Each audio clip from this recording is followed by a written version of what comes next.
Welcome to the Southeastern North Carolina Radio Reading Service, a United Way partner agency. We are located on the campus of Fayetteville State University, and our signal is carried by WUNC Chapel Hill.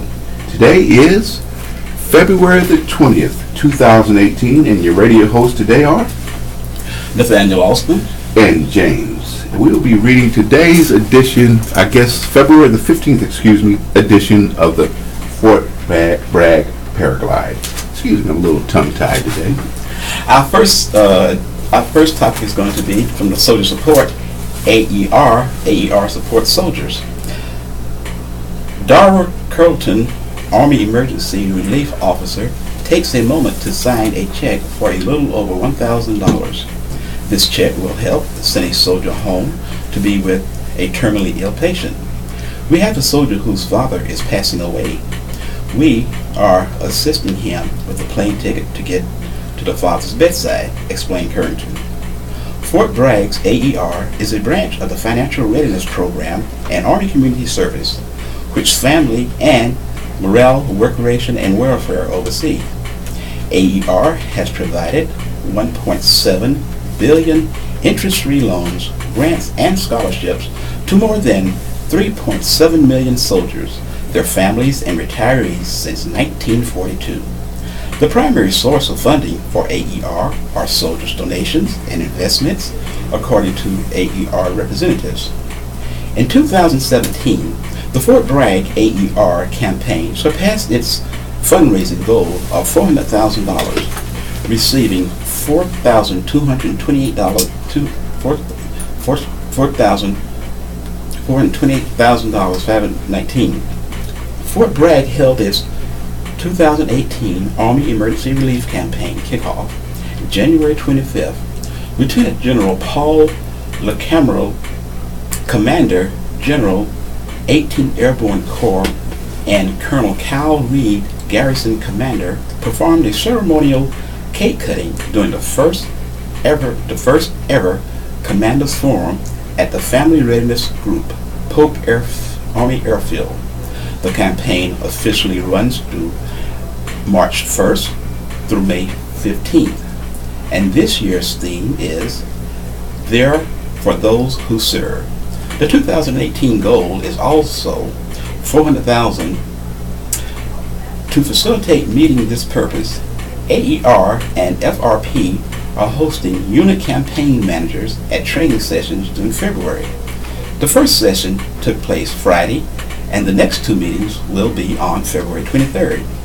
AER supports soldiers with interest-free loans and grants, or a combination of both, for relief in areas such as emergency travel, rent, utilities, essential car repairs, non-receipt of pay, rental vehicle, minor home repair, replacing a vehicle, dependent dental care, initial purchase of furniture, advanced travel fund for a permanent change of station.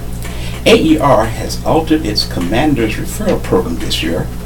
The program's name has changed, now called Company Commander and First Sergeant's Quick Assist Program. The amount of assistance available has increased. The program now offers financial support of $2,000. Under this program, a soldier in needs, company commander, and first sergeant have the authority to alleviate their financial strife through a simple process. A soldier completes an application, obtain a signature from their commander or first sergeant, supplies an end-of-month leaving earnings statement, and their military identification card. We are wanting soldiers to know that their company commanders and first sergeants have the authority to alleviate financial situations that they may have. It is streamlined, said Currington. Pretty much in a day, we can turn around whatever the first sergeant or the commander is asking us to give a soldier. This program helps soldiers at financial risk from falling deeper into debt.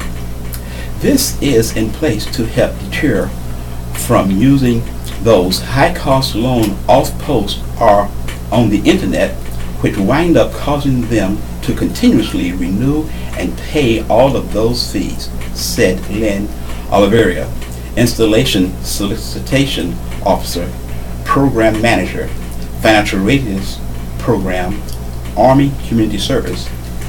We want them to know what it is, what it has to offer, and its availability. It's here if you need us, said Carrington. Repayments for these quick access loans are no interest, spans 15 months, and can be set up as an allotment with the Defense Finance and Accounting Services. AER also offers scholarship programs for Army spouses and children who are pursuing undergraduate level degrees. Designed to help soldier spouses, the Spouse Education Assistance Program helps pay for tuition, fees, books, and supplies. Scholarships for soldiers' children are available through the M.G. James Ursano Scholarship Program, which is currently accepting applications until April 2nd at 3 p.m. For additional information on the M.G. James Ursano Scholarship Program, visit the website www.aerhq.org. This scholarship provides funds for tuition, fees, books, supply, rooms, and board. Everything that you would need for financial aid for school are the same things that they are asking for. So, it is not extra work, said Carrington. Carrington feels that supporting soldiers and their families is an essential service to Fort Bragg community. It increases the morale and readiness. If the military family feels we care about them, then they care about us, she said. It alleviates financial stress on the family. It's just the right thing to do. Okay, ladies and gentlemen, thank you so much, Nathaniel. Ladies and gentlemen, I'd like to reiterate that we are reading the Fort Bragg Paraglide, dated February the 15th, and this is the Southeastern North Carolina Radio Reading Service, and we enjoy having you listen to us today. Now we will continue the articles. Maintaining Barracks' Important Role for Leadership, Soldiers DPW. When Fort Bragg Barracks needed maintenance, the demand for maintenance order is designated either a Priority 1 or a Priority 2, according to Aaron Brown, Division Chief, Operations and Maintenance Division, Installation Directorate of Public Works. The Priority 1 designation means that repairs are completed within 24 hours. A Priority 2 designation means that the repairs are completed within 7 days. If an entire facility is without HVAC, then it is a Priority 1 DMO. A wing floor or single room requires Priority 2. Barracks maintenance includes responsibilities such as taking care of heating, ventilation, and air conditioning, plumbing, and lighting needs, said Brown. Staff also ensures that windows and doors are operational and that screens are replaced as needed. Taking care of the barracks is not unlike taking care of your home. Most of the standard things that you would have as issues in your house, you have in the barracks, Brown explained. But DPW work is not without importance. We're supporting the soldiers. That's why we're here on the installation, Brown said. The work also reinforces the installation's overall goal of managing its infrastructure and equipment resources.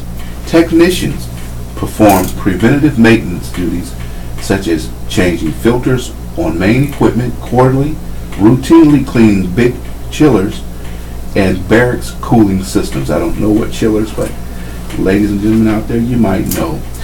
And checking belts and sensors to make sure equipment works properly.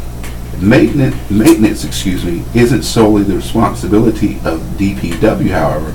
The Army Barracks Management Program defines unit leadership responsibilities for day-to-day barracks management and allows units to decentralize barracks management down to company level.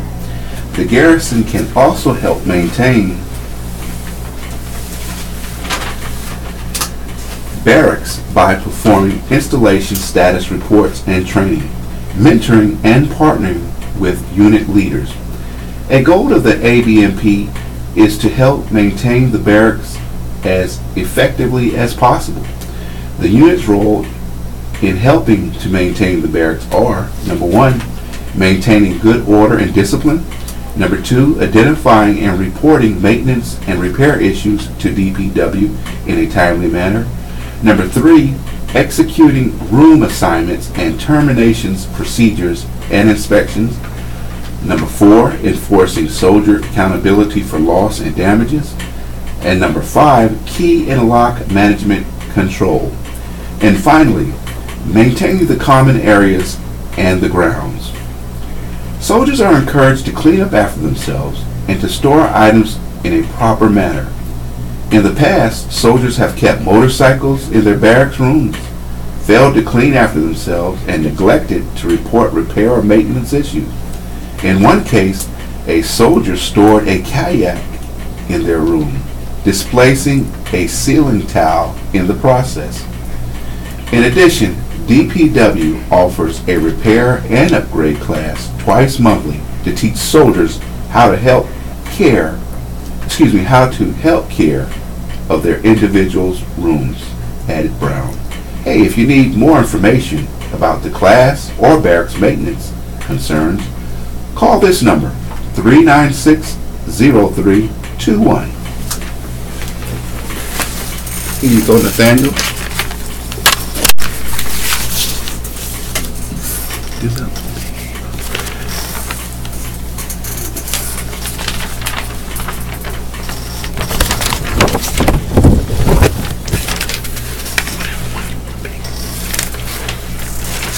We're just taking a little break, ladies and gentlemen.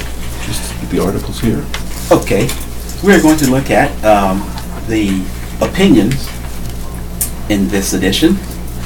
On this particular one here, the conflict of social media relationships. Oh, wow. Dating or being married in a technology-based generation can be very challenging. It can be even more difficult when you add social media into the relationship mix. As the use of social media grows year by year, issues between couples also increase. Partners can become addicted and overuse social media, or someone could be tempted to use social media to be unfaithful.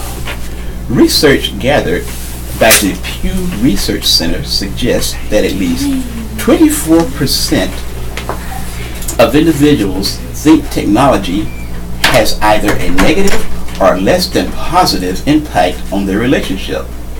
Many couples who have healthy relationships are on social media with no problems.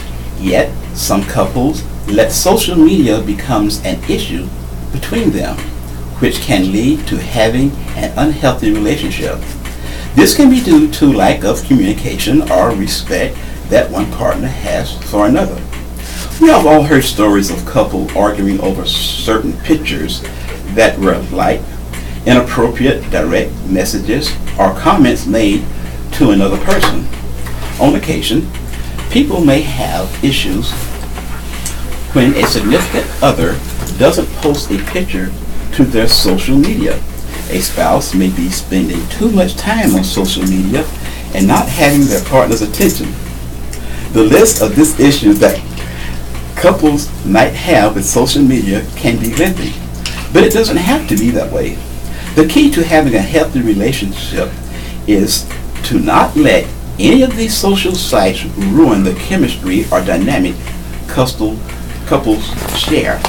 Everybody has a different preference on how to use the internet's social tools, but when dating, married, you have to have an understanding of your partner and their preferences regarding social media. Sit down with your partner and speak with them to make sure that you are on the same page and agree to the same terms. Have an in-depth conversation and cover all areas. Acknowledge possible issues for liking to commenting of pictures, especially when it involves the opposite sex. If all the bases are covered, this should have little room for arguments over social media. If you feel a partner is becoming addicted and is not giving you attention you need, let them know. Sometimes a partner may acknowledge they are on social media too much and not giving their partners quality time when they're alone. A relationship will always have ups and downs, but obstacles with social media can be overcome and decreased when they arise in relationships. Okay, guess what? We had a visit, ladies and gentlemen, from Showtime Porter. He's a boxer and he visits Fort Bragg. Boxers, visits, fans, and friends. Fort Bragg welcomed Showtime Sean Porter for a visit Friday and Saturday. Porter, ranked among the world's best active welterweight boxers, held the International Boxing Federation's welterweight title from 2012 to 2013 and is the current top contender for the World Boxing Council title. This is last Friday, ladies and gentlemen, but we have the Paraglide dated the 15th. So on Friday of last week, Porter attended a meet and greet at the Sports USA, toured the 3rd Military Information Support Battalion's 1st Lieutenant Michael A. Merkel Special Operations Forces Media Operations Complex, and visited the boxing club at the 18th Airborne Corps Combative School. On Sunday of last week, Porter spent time with fans at Sport USA's Ultimate Fighting Championship Fight Night. Porter, who became a father just 11 days earlier, came to meet the troops and visit a soon-to-deploy friend, Major Boyd Melson, U.S. Army Reserves. Melson, who recently withdrew from the midterm congressional race as a candidate for the New York Congressional District 11, is slated for upcoming deployment to Iraq. A fellow soldier contacted Melson and asked if he would trade places with her on an upcoming deployment so she might pursue an opportunity that would benefit her and her family. I always preach about the idea you have to make sure your decisions are in line with what your heart beats. I believe in helping where you can, said Melson. Melson likened his need to deploy with a quote from the final Rocky film. "I got stuff in the basement," said Melson. Melson's desire to deploy connects with the metaphorical stuff in the basement, pent up and awaiting expression. Well, that's what it has been, sitting there. And especially the idea of running for office and not having done this while still being an officer in the Army. We have been at war the entire time I have been serving, and I haven't deployed, said Melson. Melson is a world military boxing champion, has won the the All-Army Boxing Championship 4 times, the Armed Forces Boxing Championship 3 times, and qualified for Team USA multiple years. Porter and Melson met while competing as amateurs. "We are all like a family," said Melson. Melson, is like a brother to me, to my family. I don't know. This is his first time being deployed. Something just struck me, and I said, go see Boyd before he leaves, said Porter. Porter had not heard of Fort Bragg when he and Melson began to organize the visit. But halfway through his visit on Friday, he was very impressed with those he had met and what he had seen. From the moment that we drove in to now, it is just an eye-opening experience. Maybe the prestige that Fort Bragg has. That's what got me, said Porter.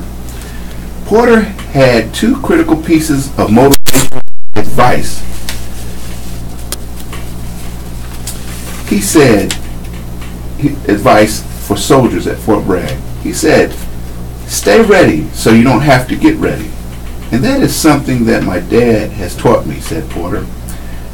I would tell all these guys out here I haven't seen, and the women too, you give it your all. You will be happy with the outcome, win, lose, or draw. And you know, you'll be happy in life, recommended Porter. Thank you, James. The next order in the Paraglide of February 15th deals with an issue that all of us military people used to deal with. Basic training, license, and registration, please. This article was written by Allison Hanson. Being a military family has its advantage and disadvantage. Advantage, state residency. I am still a legal resident of my home state, as is my husband, and that allows us certain privileges that are not available to non-residents. Disadvantages, getting a new driver's license or getting plates on my car.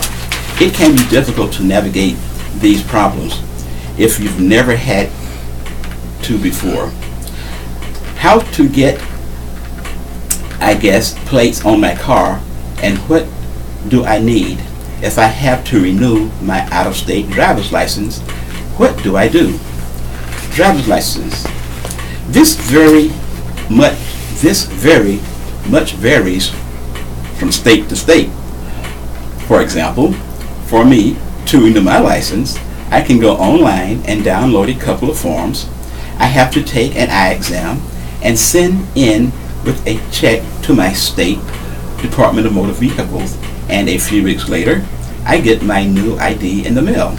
The best way to go about finding out what you need to do if you intend to keep your residency in your own state is to go on to your state DMV website.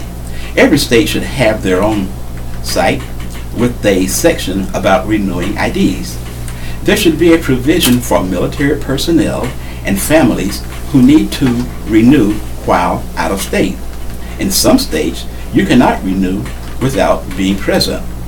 But the important thing is you can find all this information online and can prepare in advance for when the time comes to renew.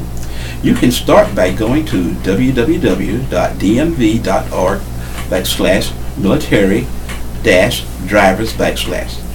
License plates. As families and members of the military family, we have the ability to have our cars registered in our own state if we are still residents. In some cases, it can lead to significant savings.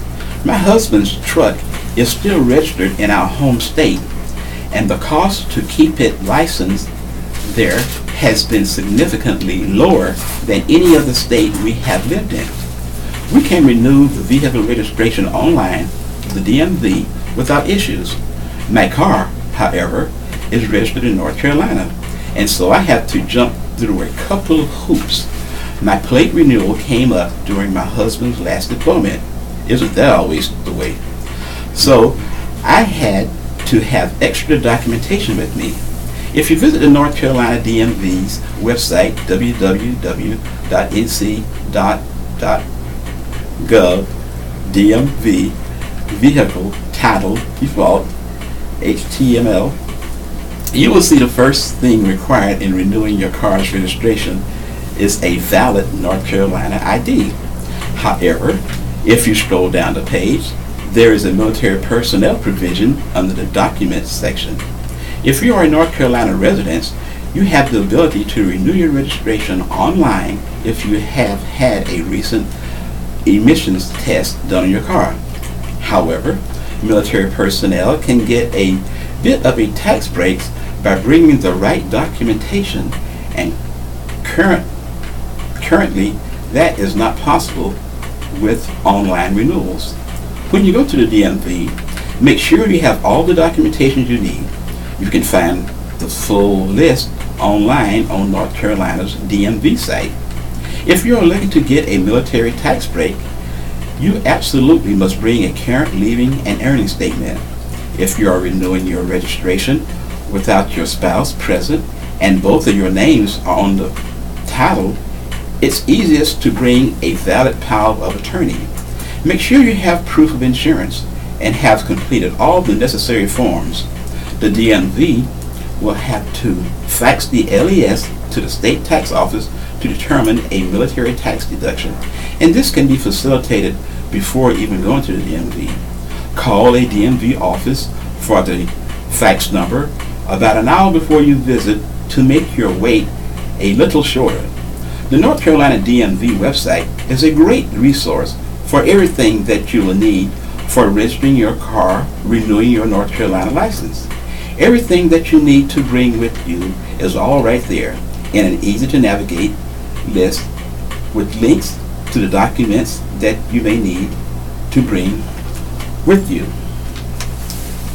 Okay, register for the All-American Marathon. The All-American Marathon and Mike to Mike Half Marathon is back on March the 25th. The annual race will begin in downtown Fayetteville and end up at the main post parade field at Fort Bragg. This year, the route will be different than in previous years. A map will be made available in the coming weeks. This year, the Health and Wellness Expo will return to the Crown Coliseum on March the 24th, beginning at 8 a.m. Racers are encouraged to visit the expo when they come to pick up their race day packet and bib. The All-American Marathon is a certified USA track and field event, which means that it can be used as a qualifier for those who wish to compete at the Boston Marathon later this year. The cost of the marathon is $100 for civilians, $90 for soldiers. The half marathon is $85 for civilians and $75 for soldiers. And the 5K race is $30 for civilians and $25 for soldiers. The marathon is a family and morale, wellness, and recreation sponsored event. To register for the race, visit https://brag.armymwr.com/programs/All-American Marathon.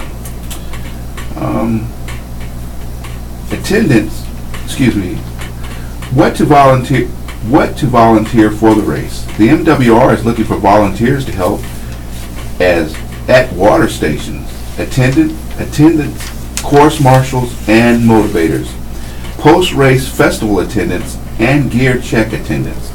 Volunteers will receive a free t-shirt, volunteering hours, and a unique experience. Volunteers must be at least 12 years of age or older. If you'd like more information, call the Marathon office. Now this important number, 907-3616. The next article that we have out of the Paraglide Feb 15th is titled Army Human Resource Operations Center Available for Soldiers Units. Readiness is number one, and there is no other number one.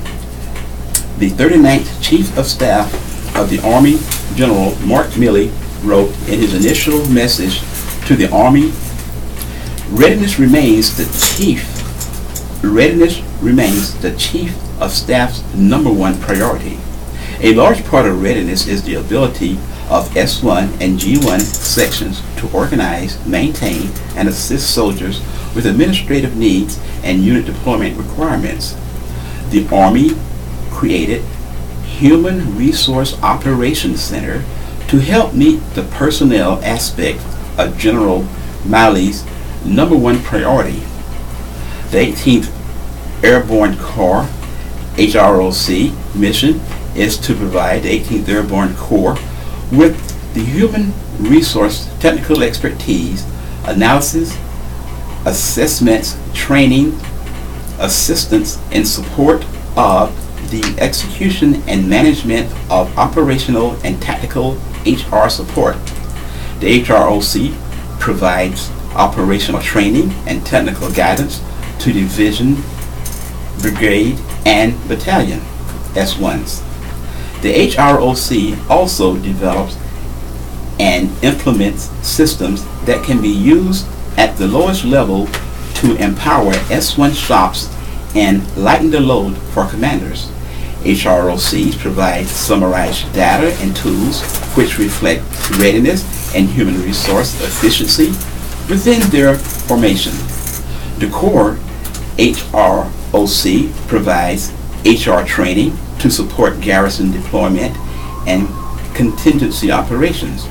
A big avenue through which they facilitate that training is through a quarterly human resource university conducted at Fort Bragg. The HR University is a 5-day structured course designed to enhance HR leaders and soldiers' technical skills and current HR policies and HR system knowledge in order to improve critical HR task execution and ultimately improve personnel readiness within the Corps. In addition to the class on all the basic levels, S1 functions such as awards, evaluations, promotions, etc. The course has classes to teach HR soldiers to better understand the readiness of their organization. The classes teach the use of HR metrics and understanding and managing the non-deployable population within the units. The HROC also teaches students to utilize the myriad of HR systems available to them and how S1s can use systems to manage their units' readiness. Soldiers graduate HR University with a more thorough understanding of their job and how it impacts readiness and the organization as a whole. This training is held at various facilities around the installation. Commanders and HR leaders don't have to wait to enroll soldiers and civilians in the HR University to take advantage of the skills and expertise that the HROC has to offer. The HROC team is available to schedule staff assistant visits and HR training for brigades and battalion S1 sections whenever is convenient for the requesting organization. To participate in the HR units, to participate in HROC, the units should contact the 18th Airborne Corps HROC G1 team at phone numbers 423-4731, 396-7316, or 396-2064. Nathaniel, would you do the honor of the 30-minute break there? Certainly, James. This is the Southeastern North Carolina Radio Reading Service, a United Way partner agency. We broadcast from the campus of Fayetteville State University, and our signal is carried by WUNC Chapel Hill. As a nonprofit agent, we rely on public donations. We request your support to continue our services. When making charitable contributions, please keep the SENCRS in mind. Our post office box number is 35029, Fayetteville, North Carolina 28303. That's post office box 35029, Fayetteville, North Carolina, zip code 28303. If you have any questions or comment, please call us at 910-672-1600 or our toll-free number 1-844-709-5656. Okay. Bottom line, CG's Payday Golf Scramble. The first CG Golf Scramble of the year will be held March the 2nd at 12 p.m. at Stryker Golf Course. It is an 18-hole scramble. The field is limited to 25 teams. If the number of entries exceeds the limit, a priority system will go into effect. The cost, $140 per team or $35 per person. The entry fee includes green fees, carts, range balls, meals, and prizes. Registration is required. For more information, call 396-3980. The Junior NBA Clinic. The National Basketball League, in partnership with the Department of Defense, is hosting a free Junior NBA Clinic with NBA and WNBA legends for military children ages 8 to 14 years, their parents and coaches on March the 3rd at Tolson Youth Center. For more information, call 908-2619. Yoga in the Garden. Cape Fear Botanical Garden and YMCA of Sand Hills have partnered together for Yoga in the Garden Wednesday. Grab a yoga mat and rejuvenate at a peaceful yoga session in the beautiful orangery at the Cape Fear Botanical Gardens from 6 to 7 p.m. Thursday. Improve flexibility, build strength, ease tension, and relax through posture and breathing techniques for beginners and experts alike. Bring a yoga mat, a water bottle, and an open mind to enjoy this all-levels class. Free for CFBG members and the YMCA of the Sand Hill members. $5 for guests. You can register at https:// that's a double backslash form jotform.com, or you could just they don't give you a number here, but ladies and gentlemen, just call us back and I'll reread that for you if you like. Okay, our last one here, we have the Tai Chi for Health. Practice this this flowing Eastern exercise with instructor Rich Martin while overlooking the garden every Tuesday at the Cape Fear Botanical Gardens from 10 to 11:30 a.m. Tai Chi's best practiced in loose, comfortable clothing, dressed for the weather, as the class may be held outside. Bring a water bottle, all levels. And walk-ins are available. Admission to the class is $17 for non-garden members and $15 for garden members. Now we have our Runner's Corner, American Warrior 5K Walk Run. The American Warrior 5K will be held March the 3rd in downtown Fayetteville. This certified run starts and ends at Festival Park. Proceeds benefit His Bread of Life, a Christian food bank ministry. Food donations will be accepted the morning of the race. Entry fees are $20 for military, $25 for non-military, and it includes a t-shirt. To register, visit http://www.run.eastcom. And maybe they can give us a number, huh? It's hard to write that quickly. But the next event is the 11th annual Anderson Creek Club. That's a 5K and a 10K run. Enjoy the brisk March morning temperatures as you run and jog the mild rolling hills nestled along the Davis Love 2 golf course. This is a rain or shine event, so if it rains, you're still invited. And it's going to be held on March the 17th. All registration fees are non-refundable. Please do not bring your pets. Race packed pickup will start at 6:30 a.m. The first shuttle to the beginning of the course will depart Overhills High School at 7:30 a.m. The race begins at approximately 9 a.m. Okay, so if you have more information, just give me a call here and I will get that back to you. Okay, and our global run, they don't have a number, so that's what I'm saying. Just give me a call and maybe we can get in touch with them together. The Global Run 5K, the 6th annual Global Run 5K will be a glow run. The run will be held April the 21st. Packet pickup is April the 20th from 4 to 5:30 p.m. and on non-race days from 7 to 8 p.m. Each participant will get a t-shirt, a glow bracelet, and a glow necklace. This event is This event is in support of Grays Creek Middle School, global focus, and student travel. This year's scholarship recipients are, you'll be traveling to China in the summer of 2019. Okay.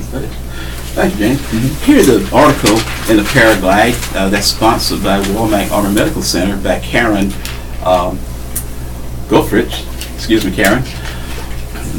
The name of the article is "Be Through with the Chew: The Great American Spit Out." The Great American Spit Out, February 22nd, is part of a national Through with the Chew.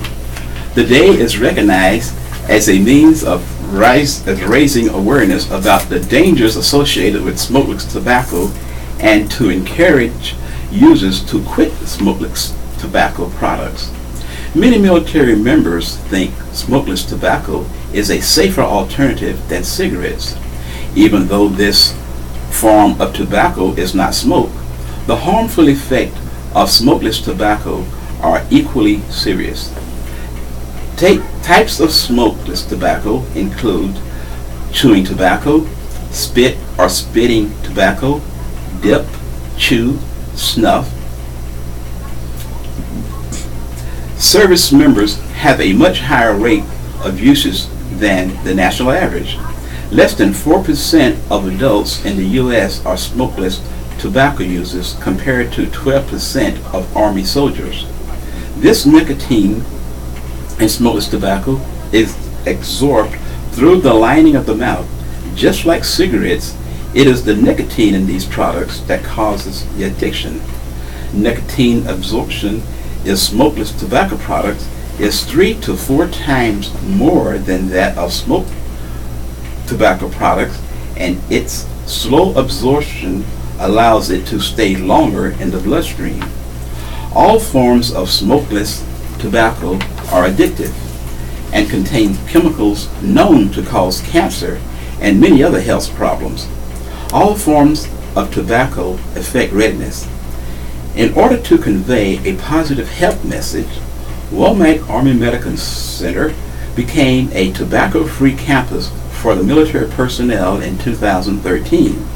In January 2014, Womack Army Medical Center became a TFC for patients, visitors, and civilian employees not covered under the local union. This past November, Colonel Cal A. Reed, the Fort Bragg Garrison Commander, signed Installation Policy Letter Number 32, Fort Bragg Tobacco Policy, in order to protect the health and safety and comfort of our military personnel, veterans, family members, and civilians.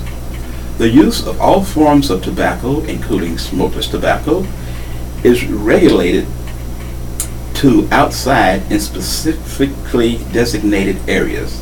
Commanders at all levels will implement policies and programs to encourage tobacco-free living and demonstrate positive efforts to deglamorize the use of all forms of tobacco.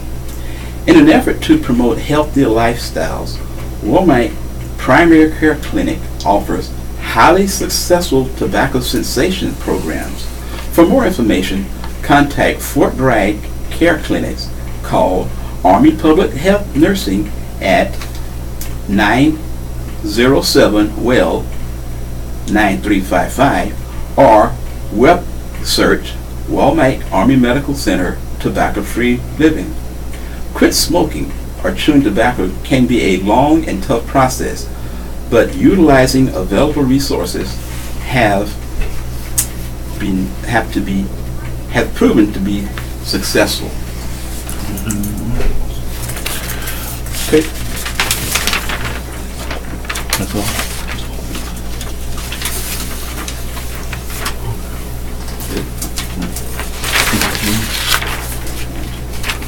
That's true. Okay. Okay. Oh,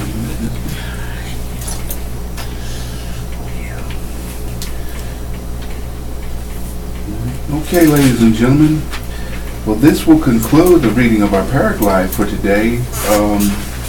We've had a special guest, Nathaniel Alston, with us, first-time reader. And we thank you for being with us today. I thank you for being here. It was rather enjoyable. I learned something. Yes, me too. It was very knowledgeable. Yes. Okay. This concludes our reading of the Fort Bragg Paraglide dated February the 15th. Your radio hosts today have been Nathaniel Alston, and James. And we will conclude this reading, and I hope you have a wonderful day. See you next Tuesday at 1. Bye-bye. The watchdog was considering accusing of consumer protection law violations. Months later, the agency issued tough regulations aimed at reining in the practices of payday lenders, including limiting the number of costly short-term loans they can offer to cash-strapped Americans. Okay. But since the start of All right, you year, did. it's been a different So next week story. we'll have more. Okay, because we have Fort Bragg Life. Oh, okay, good. Okay, thank you. It was good. It was a new experience, son. How's your grades coming? Not so well. The statistics. Oh, really? Well, we had a test recently? Yes, sir. It wasn't good. Welcome to the news. Yeah. Nick Haley, appointed by President Donald Trump in November to temporarily lead the Bureau after the departure of Richard Coldray, who had been appointed by Barack Obama. Between the bevy of recent moves by the Bureau and the launch of a wide-ranging review of its practices ordered by Mulvaney, a picture is emerging of what a Trump-era CFPB will look like, and it appears it will not resemble the agency that developed a pugnacious reputation over the last 6 years. Mulvaney outlined his view in a memo obtained by news site ProPublica, criticizing the Bureau for being overly aggressive under Cordray and saying it would now serve not only consumers but the financial services companies it was created to regulate.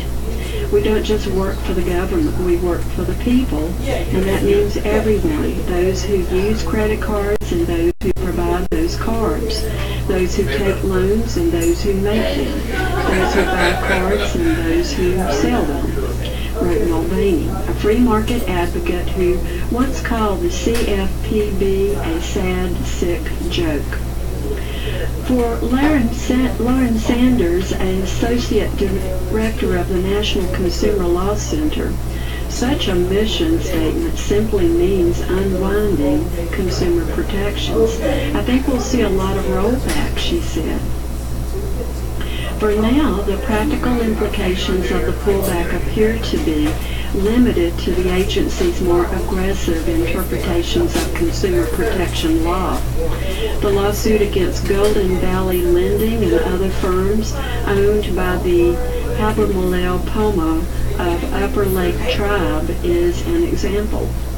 In that case and others, the agency relied on what industry attorneys have described as a novel argument that lenders break federal consumer protection laws that forbid unfair, deceptive, or abusive practices by collecting on loans that carried interest rates higher than state laws allow, in some cases as high as 950%. In other words, the argument goes, the Bureau piggybacked on state laws to allege a violation of federal laws. Saunders said dropping the case looks to her like a clear sign that Mulvaney, who accepted contributions from high-interest lenders while serving in the House of Representatives, plans to go easy on players in that industry. Mulvaney in 2016 was one of a group of House members who argued in a 2016 letter to Cordray that federal regulation of the payday loan industry ignored states' rights and would cut off access to credit for many Americans. He seems to have a sweet spot for predatory lenders, Saunders said, but Ori Lev, a partner at law firm Meyer Brown and former Deputy Enforcement Director at the CFPB, said the Bureau could be dropping the case for other reasons. When they first brought these cases, the criticism was they were federalizing state law, Lev said. But it's not clear if Golden Valley was dismissed because of the novelty of the claim, because it was a payday case, or because of the involvement of Indian tribes. Scott Pearson, a partner of law firm Ballard Speyer, who represents financial services companies, said he expects the Bureau will focus on cases in which firms are accused of practices such as overcharging customers or charging illegal fees. That could leave the door open to more actions like the one the CFPB took in 2016 against Wells Fargo and Company. The Bureau and other regulators fined the San Francisco bank $185 million for opening checking, savings, and credit card accounts without customers' authorization. Likewise, there is an expectation across the board that the Bureau, even as it seeks to pare back rules created under Cordray, will write some new ones. In his memo, Mulvaney indicated that rules for debt collectors are high on his list of priority, while also suggesting rules for prepaid card firms and payday lenders are less important. And next, an expert in stocks who teaches at the University of Southern California's stock market volatility is tied to investor confidence and has a market cap of $42 billion. So you basically have two companies of similar size. One makes lots of money and the other doesn't, said Harris. And people are betting that Tesla is going to win. It's common for people to oscillate between optimism and pessimism for any number of reasons, Harris said. And when they do, tech firms are the worst hit because their values depend on uncertainties. Harris, an economist and USC instructor, Pei-Ling Yin, believes it's what happens in the long run that matters, and the best thing to do is to ride it out. After all, even with recent fluctuations, Apple's current share price remains 24% higher at $162.48 a share than it was this time last year. And Alphabet, despite experiencing its sharpest drop in stock market price in the last 12 months, last week, is still trading at 31% higher at $1,077 a share than its value a year ago. Looking more generally at investor pessimism of the stock market, Harris said the volatility could serve as a warning of the consequences of a growing federal deficit. Deficits can lead to crowding out, which is when the government competes with the private sector for a limited amount of funds to finance its deficit spending. This can then drive up interest rates, which can discourage investments, and lower investments can lead to lower economic growth. The president may not care about deficits, and Congress may not care either, but it's clear business people and investors do care, Harris said. And next, at JFK, hotelier plans to bring back glam look of 1962. Aviation has declined from the days when air travel was considered glamorous and exciting. But Tyler Morse, a hotelier planning the first hotel within walking distance of the terminals at Kennedy International Airport, is enthusiastically embracing that earlier time, specifically 1962. 62 was a special year. John Kennedy was president. John Glenn circled the Earth. The space race was on. One day she would drive to the airport after school, dressed up for travel, and just sit in the lobby. In those days, you could walk in and sit on the red cushions, and the passengers go back and forth. Be a museum celebrating mid-century design, the dawn of the jet age, and yes, the terminal itself. Probably I'm crazy, but I love the building, Morse said. It's probably one of the most special buildings in America, and to be able to bring it back to life is a treat. Morse declined to speak about construction costs but his budget for the project has been reported to be roughly $265 million. We've run out of time for today's episode of Money Matters. I hope you've enjoyed it, and be sure to listen next time. I'm Pat Perry, reading for the Triangle Radio Reading Service. Today's reading of Money Matters is underwritten by Carter Glass Insurance Agency, serving the community since 1974. They can be reached at 919-781-1973. The content of this program is intended for people who are blind and print impaired. This broadcast is readily available as a podcast at our website, trianglereadingservice.org. If you have any comments or questions, please call us at 919-832-5138. So long until next time.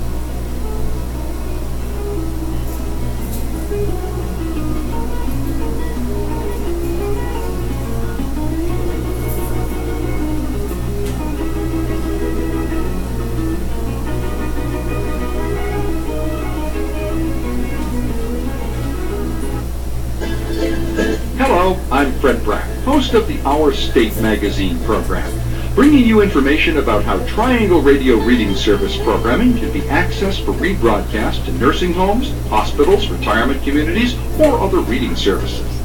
Currently, there are two methods our programming can be accessed for rebroadcast.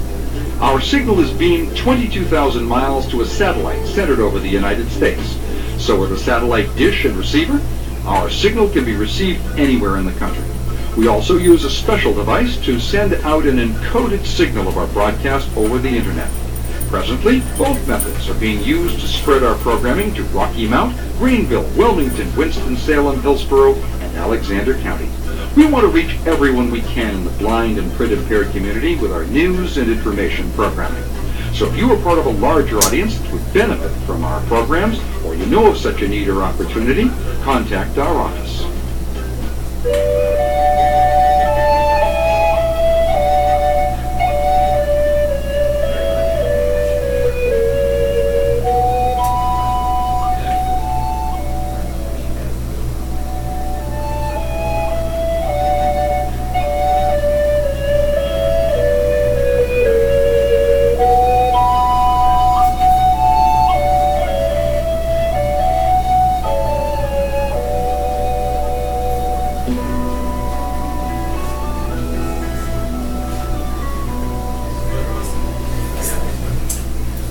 Good afternoon and welcome to Education Today.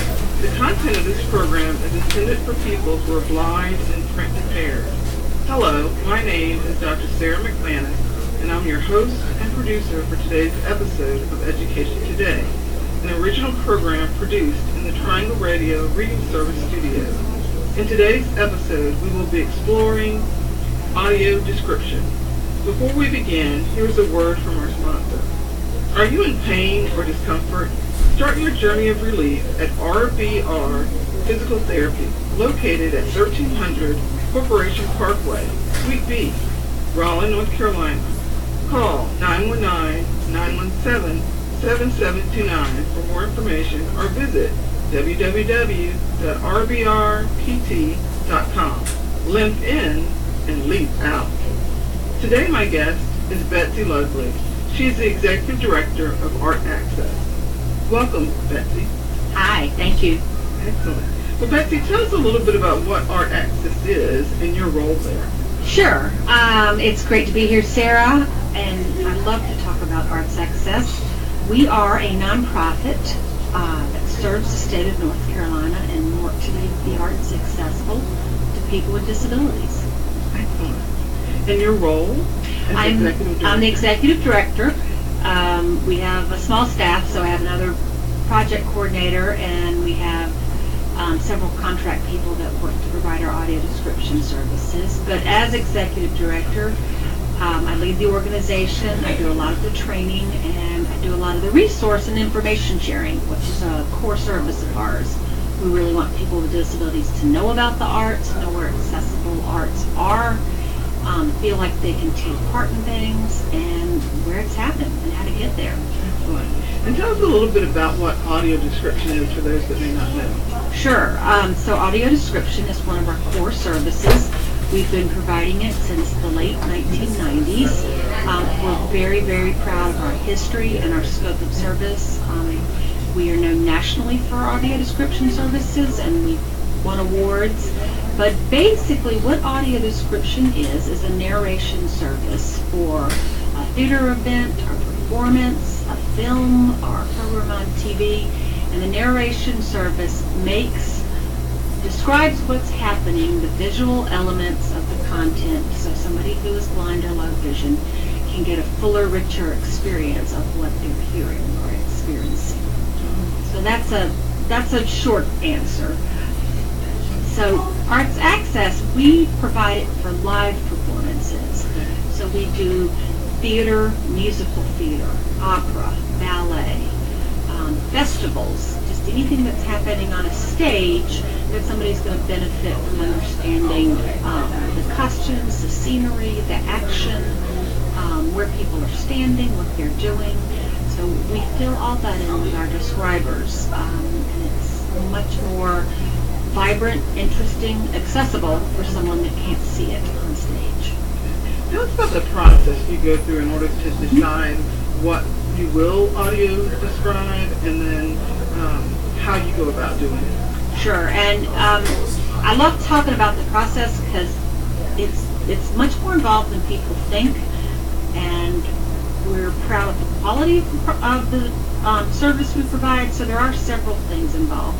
So first of all, we have trained audio describers. Debbie Hippler is our audio description coordinator. She has been doing AD for 20 years. She's trained under some of the best leaders nationally, but she coordinates a team of 10 describers. And we do probably 1 or 2 shows most weekends. We do over 70 shows a year.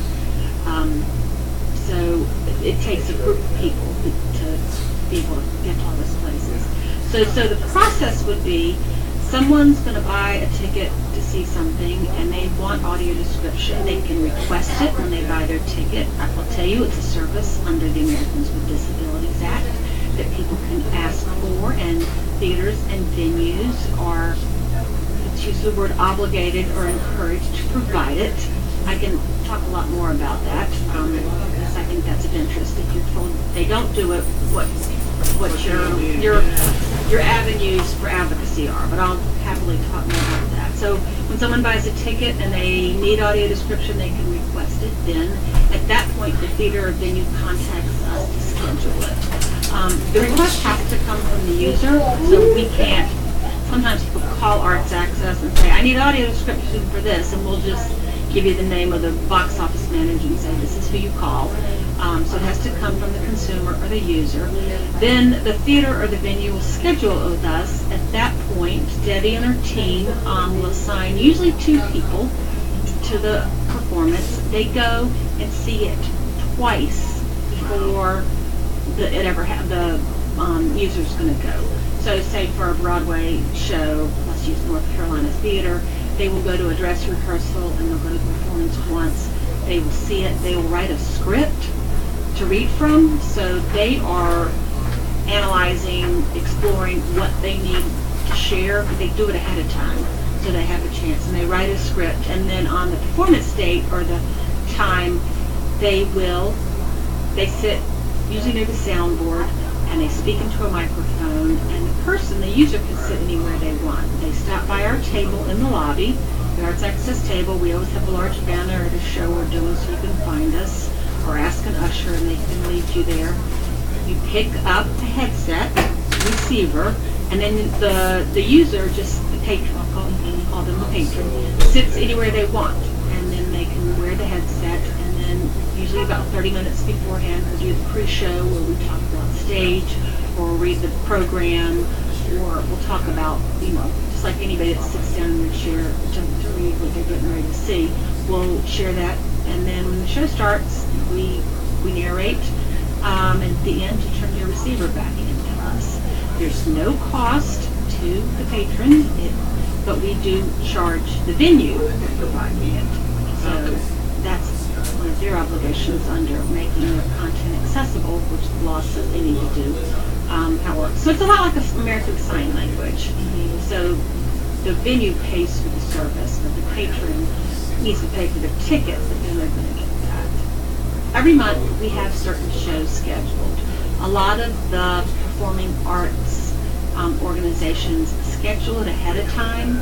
So if Raleigh Little Theater is going to have a run of Cinderella and there's 10 shows, they will work with us and pick the date they want to do audio description, and it's just scheduled. And we have a list on our website of everything that's pre-scheduled. So if you're looking for something and say, what's happening this weekend that's audio described, you can see that and go, and it's cool. That's how some theaters do it. Other folks, DPAC, waits until they get a request, and then it's scheduled. And we ask for 2 weeks because it takes some effort to get organized with it. So it's we always encourage patrons not to expect if they request it for like the next day, we can just do it. You have to think a little bit ahead of time. But most seasons are announced 6 months in advance. So if you enjoy the theater or the ballet or Christmas Carol at Theater in the Park, there's plenty of time just to say, I want to go on this Sunday. I need it. So, and if it's maybe in a rare occasion, if it's a one-time event where you can't prepare ahead of time, would you still try to do that? Or yes, would you... always ask us. Debbie's amazing. She will sometimes scramble to get it done. We rarely tell people no. But if it's a busy weekend and we've already got 3 teams out, there's just no reason to pass it into it. So, and then like we've done Disney on Ice. Really cool. And we couldn't really do it ahead of time, but our describers were able to, especially with a family, one of the children was low vision, and sitting in that huge arena, they really were going to miss a lot of it. They couldn't tell who was skating, and there was dialogue or the fun music. So we were able we do that type of thing without rehearsal, and can sometimes do it on short notice. But planned events, it's a little different. What impact has it had on your patrons? Have they commented at all? That's a great question. I myself am not blind or low vision. I'm lucky enough to get to hear wonderful feedback, though. So some of the things that are reported to us are so much more interesting. A lot of moms will say to us, I didn't have to whisper to my child during the movie, so I got to enjoy it too. Same thing with spouses. A wife or a husband may end up being the natural audio describer because they don't have that, but when a couple can both enjoy it and the burden's off or the responsibility's off to the one that's there to see it too. So we hear a lot of that. It was much more enjoyable because I wasn't having to do it myself. We hear from folks that have never used it. I had no idea. I stopped going to the theater. A lot of people lose their vision later in life, or their diminished vision, and their whole life they've enjoyed something and they just assumed it was not going to be interesting to them anymore. Then that tends to come with aging. So we'll have a lot of seniors say, I had given up on this. I didn't think I'd ever go to the opera again because the costumes, the pageantry were what I loved, and I didn't see the point. I didn't know about this. This is so wonderful. So those kind of things are cool. And I'm thinking about the listeners who are listening to this. I'd love to hear what other people think about it. And I'll share, not everybody likes it. Some people are used to not using it. It's a very personal choice. Some people, we'll see somebody blind in the lobby, we'll go up and say, we have this, and they're like, I'm good. But that's the exception. Most folks that have access to it will use it. I had a chance to go with a blind friend of mine to a performance, and she just loved it. Well, had she used it before? Or she had not, so she was just very excited about it. And it worked well for her, and so she was very independent. She really liked that. So that's a great service that you offer. What about, you do live performances, but what about movies? Do they have audio description as well? That is very, very exciting, yes. That is changing rapidly. Movies are now often released with an audio description track. I don't want to say all movies, but many. I'm trying to just statistic. So both movie theaters, AMC, Regal, will have audio description available. You just have to ask for it and get the receiver. We have a lot of information about that, so if you're interested on what movie theaters in the Triangle are providing it, I'd be happy to follow up, and you'll get my contact information at the end. And then a lot of the streaming, the Netflix and just Spectrum cable, many of the movies and TV shows now have the audio description available. Yeah. And I work over at the Governor Moorhead School for the Blind, and so some of the teachers are now trying to do audio description for YouTube videos or other videos that they find on the web. So they're making sure that those are audio described as well. Because, as you said, sometimes there's a lot of things that are missing. For example, some videos are put out where they're talking about a mathematical equation, but they don't describe the actual equation. So the teachers are able to stop the video, give that description, and start it again so that they can record over all of the audio so that the audio description is built in when the student actually watches the video. And I think online learning's pushing some of that too, because so many, colleges are having online content, and under I don't know better than I, the education law, 501, the Federal Education Act, that they have to make that content accessible, which is wonderful because it's just making things more accessible in many ways. Right. Tell us about some of the upcoming shows. Sure. So I'm going to promote it again on our website. We always have these listed on our front page, and if you join our email list, we'll send it to you about every 2 weeks. But some of our partners include Burning Coal, Raleigh Little Theater, Playmakers Rep in Chapel Hill. We've gotten down into Fayetteville, Cape Fear Regional Theater, Cary Arts Center, Justice Theater Project. So those are some of our regular venues that will have an audio described show. So at Burning Coal, The Normal Heart is coming out January 21st. Raleigh Little Theater has What We're Up Against. That is a Raleigh Little Theater production, but it's going to be over at Meredith College. They are renovating their theater. Playmakers Rep has The Christians at February 6th at 7:30. Here's a very fun one, family-friendly. Seussical, the musical at Cape Fear Regional Theater. Does Triangle Radio Reading go down to Fayetteville?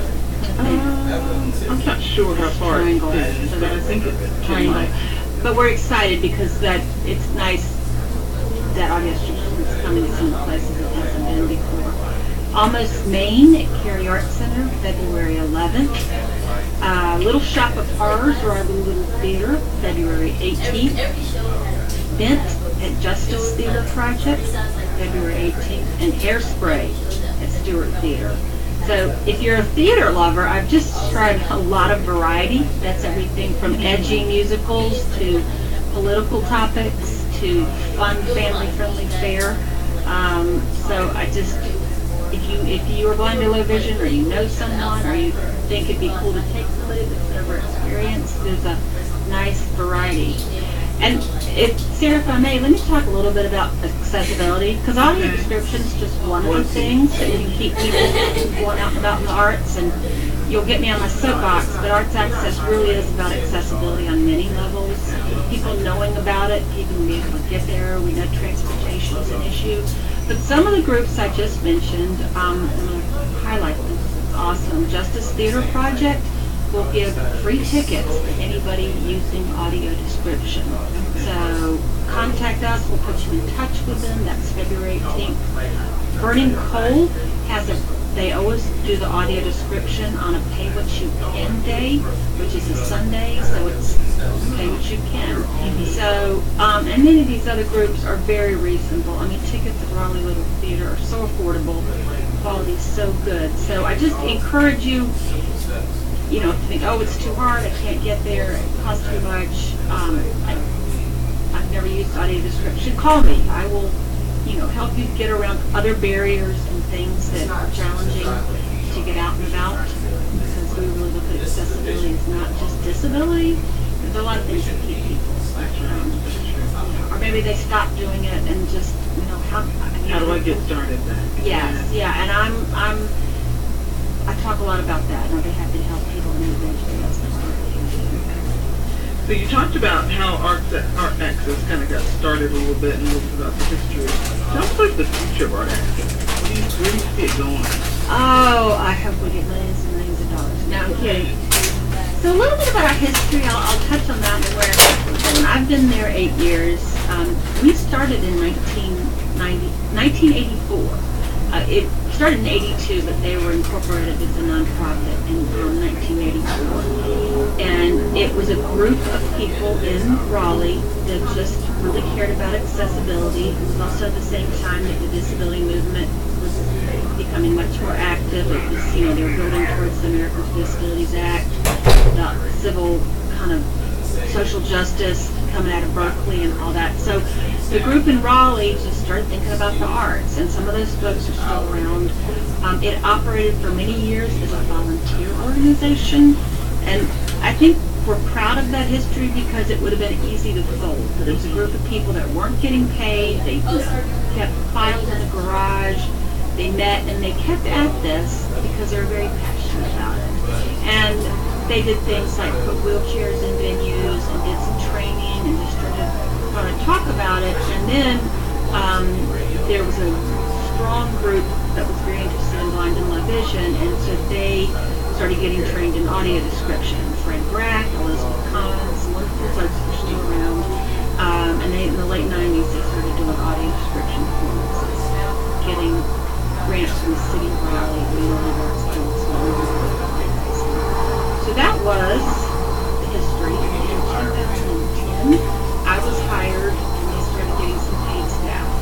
And so we slowly evolved and more fundraising, gotten bigger grants, and now we have 3 paid people and a lot of contract staff. So we're very proud of that. We served over 1,500 people last year. That's direct service. That's one-on-one contact. We helped them in a meeting. They came to a workshop, or they came to an audio scribe performance. And then our newsletter reaches the whole state, and our resource directory on our website reaches a much larger group. So where are we going? Sometimes people think, well, isn't your job to go out of business? So you're not needed. That it's just everything that's really done. I'm like, that day is not here. Every time I think we've trained people, they get it, no problems, no. So I think where we're going is the arts organizations in the Triangle are doing amazing things. And I think that's partly because awareness has been raised, the Americans with Disabilities Act is 30 years old. I also think people with disabilities are asking for it. Yeah, they're not advocating for this. Yeah, your art studio's on the 2nd floor, I can't go, but wait a minute, you're funded with city or local tax dollars. Why can't I? People are advocating for their needs. So I think we just want to keep being responsive and go to where we're needed.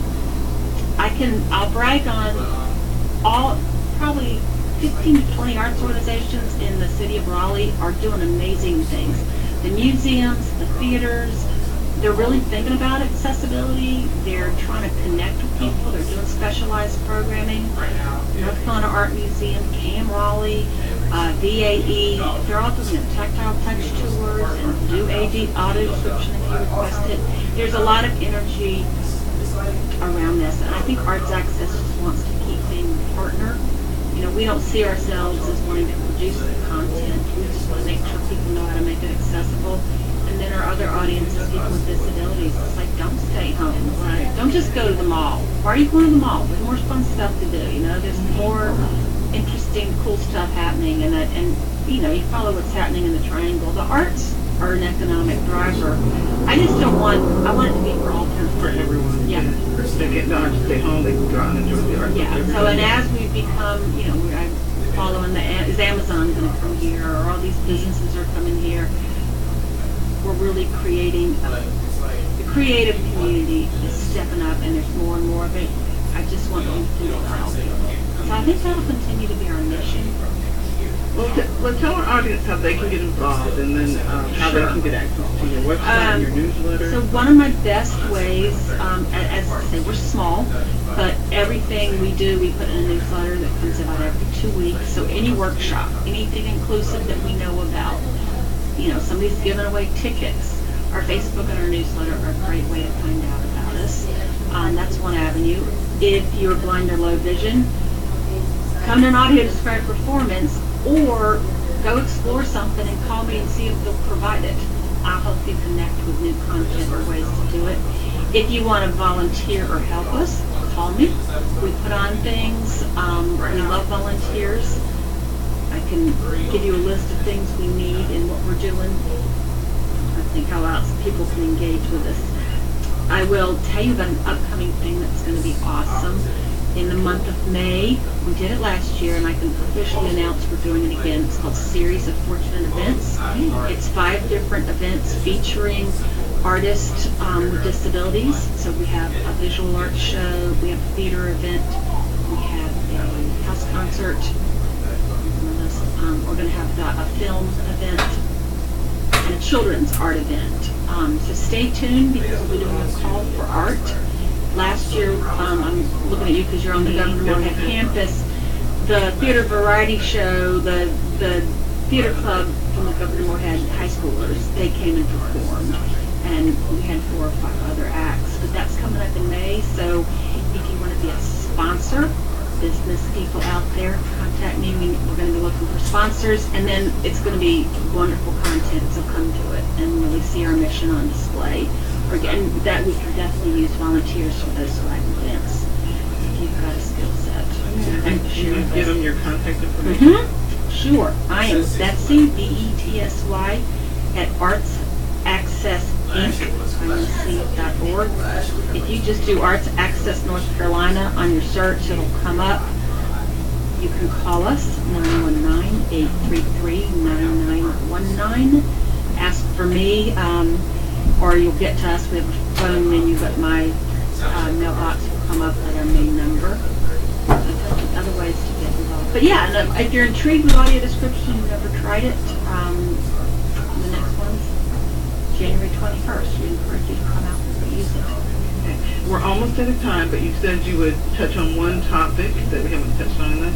If they do contact the theater or a movie cinema theater and ask for audio description and they get pushback, what should they do? Great question.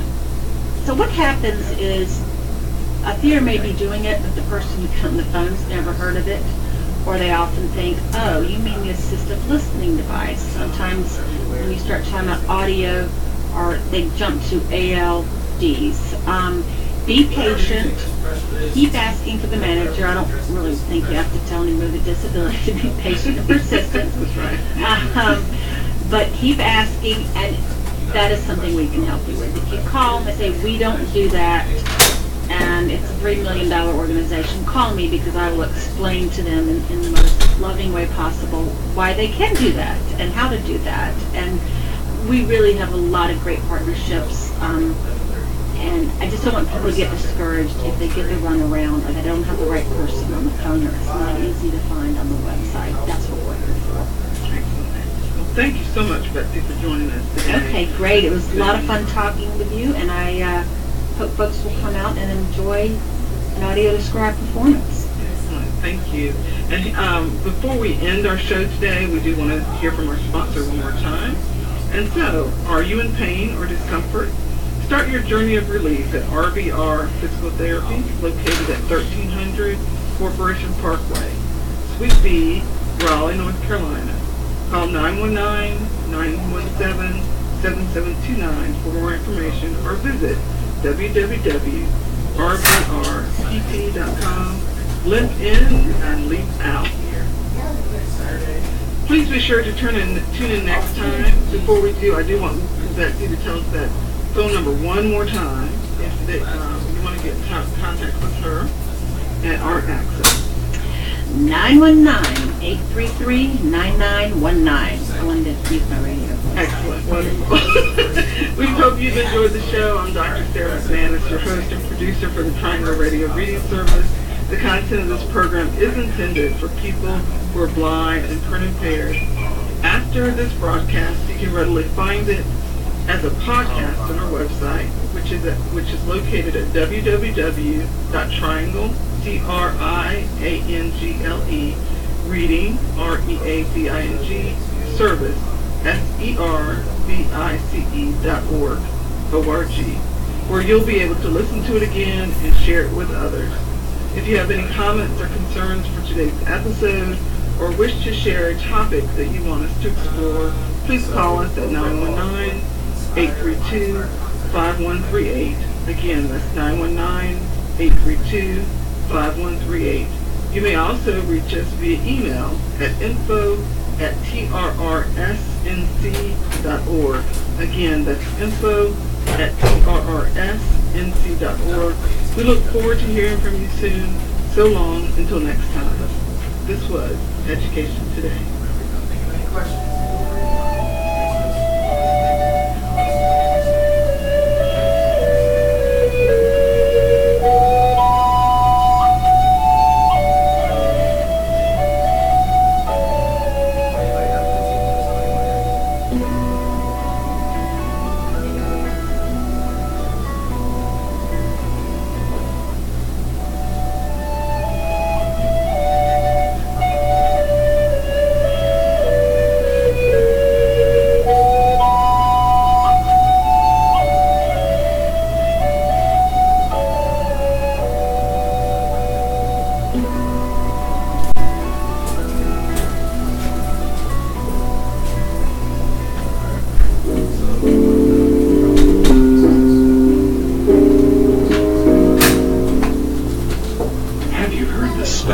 At your local grocery store from the paper this week?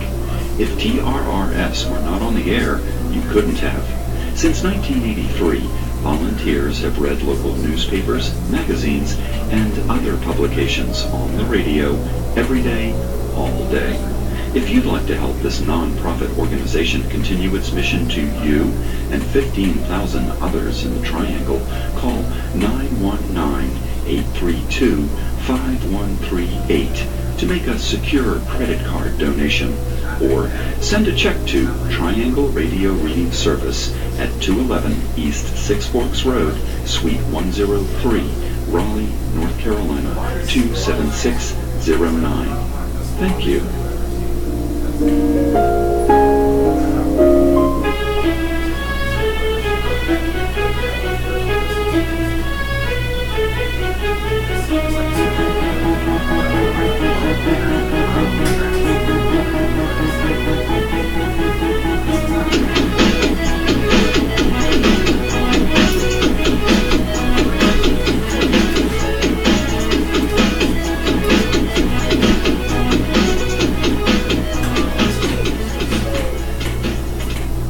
From the Triangle Radio Reading Service in Raleigh, North Carolina, this is Dick Hayden, and it's time to Connect to Success. On Connect to Success, we explore various ways through which one can pursue their own success by learning from others. We do this through interviews with and reading articles about people who are visually impaired and who have achieved success in their lives. The content of this program is intended for a print and visually impaired audience. Connect to Success. What does that mean? Well, connect is pretty straightforward. It is joining two or more things together. Success is broader, yet very personal. It can be as simple as completing a single task or as complex as accomplishing a multi-part long-term goal. It's all about hope, imagination, and resilience. It's being open to what is possible. And it's personal because it is what you decide is most important to you. During today's program, we will be speaking with Bob Kennedy of Durham, North Carolina, a man of many talents who would not let blindness get in his way to explore life in many, many ways. We will explore with him how he was able to connect with his personal definition of success. Welcome, Bob. Thank you. To begin with, would you be willing to share with our listeners the way in which you are visually impaired and how it came about? I was born with glaucoma. I think there's less than 1% of us that have that dubious distinction. I was born with glaucoma, and at the age of 11 actually, I was playing in a backyard baseball game and got clobbered with the bat. And by the time I turned 12, everything but light was gone. Everything but light perception, I guess, was gone. And from the age of 12 on, it's just been, there's been no vision at all. Wow, that was a baseball game you'll remember. Lights out. Hit you in the head? Yes, I got hit in the head and the brain swelling from that, and plus the lack of knowledge about glaucoma back in the late 50s, early 60s was, the two combined was enough to kill everything. Did you get any medical care after being hit with that bat? I went to the hospital and they did x-rays and so on to make sure that my head wasn't busted, but everything was scrambled around inside and probably never has gotten straightened out. If you ask some people, they'll agree with that. I don't believe that. I thought for years I wanted to work for Central Intelligence, and I thought that meant putting your brains all in one place. Well, it didn't affect your sense of humor, apparently. How did this event affect you when you were, of course, given the age, I'd say in your teen years? Well, the big thing that is different as a teenager when you can't see is you look forward to getting a car when you're 16. You want to be able to drive and this and that. And of course, that went right out the window. I had a tandem bicycle, for example, and I had a sighted friend that he and I drove all over the county with it, rode all over, pedaled all over, whatever you want to say. We did all our trafficking with the bike, and then of course when we turned 16, he actually got a motorcycle first. And I rode some with him, but you know, since you can only have 2 people on a motorcycle and a girlfriend makes 3 as a crowd, and so 4 makes it hard to double date. Yeah. So anyway, that was the big difference back then. I didn't know there was going to be so many roadblocks as far as people's thinking goes. I was just used to deciding I wanted to do something and going out and see if I could or not, but I wasn't used to somebody else saying it wouldn't work, whether they knew it would or not. Did you run into that a lot? I did, because I chose a career that most blind people don't choose. I was fascinated with engines, so I started out in the late 60s. I was only 14 when I started working on cars. I had a neighbor that was an automotive machinist, and so we kind of formed a business together where I would take the parts off the engine and then he would run them into the shop and do the machine work on them, and I'd put the car back together, and that's how I got my start in the automotive industry.